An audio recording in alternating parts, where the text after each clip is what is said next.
Kaixo, itxaso pagoaganaz eta Olgeta jolaserako baliabide zerbitzutik egiten dotzuet berba. Gaurko honetan, Melimelo izeneko mai jolasa gure dotzuet gomendatu. Melimelo, 3 urtetik aurrerako jokalari izandako mai jolasa da, eta gutxienez, 2 jokalarik hartu geiken parte eta gehixenez be, 5. Jolasian hasi aurretik, jolasan eduki xatara dugu mai gainera eta ikusiko dugu eduki guzti hori era egokixan dauela.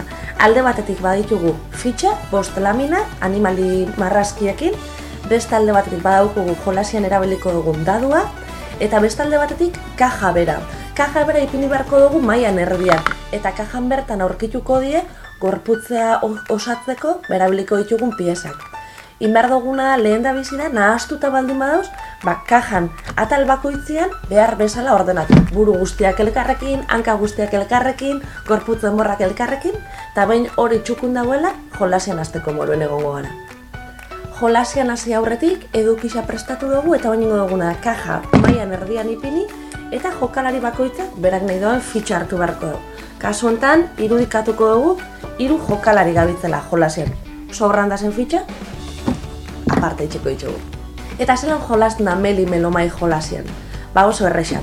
Jokalari bakoitza saiatu beharko da, bere irudisai dagokizan gorputzeko pieza danak osatzen. Lelena osatzen dauenak hasi izango da irabazlea. Eta horretarako txandaka dadua jaurtibikoa. Daduan agertzen den marrazki horren arabera, gorputz atal bakoitzai dagokizan atal hori hartu bikotza eta animali horri dagokizan. Alatabe, argi, daduan badazelako irudi berezizak.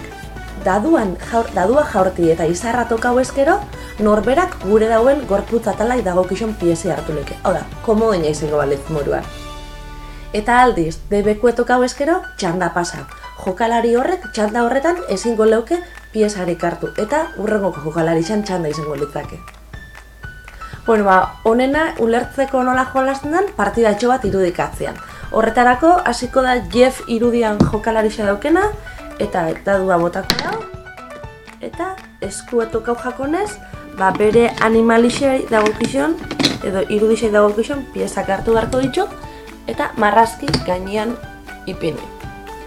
Kasu honetan, urroko jokalariak George irudia daukana, aurpegia.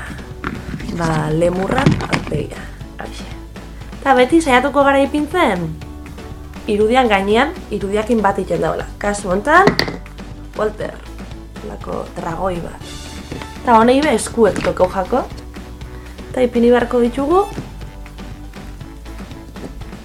dagokizon moruen.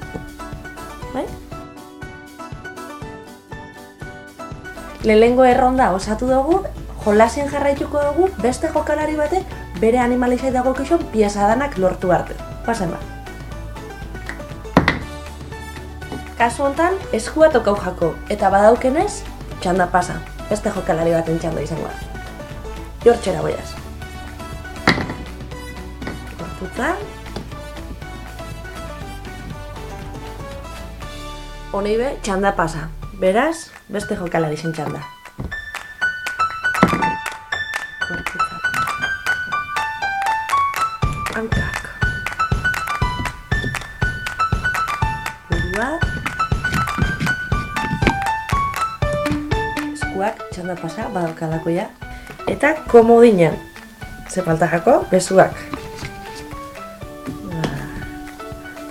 Uste dut. Hori da. Badaukagula, irabaztea.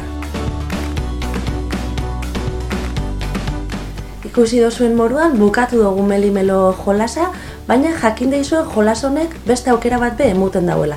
Alde batetik badauko aukeria oinin dugun bezala taldean jolasteko, edo bestela bakarka nahi baldin badugu jolastu, jokalari batek fitxa bakoitza osatu aldau, dagokizon puzlia osatuaz, bai?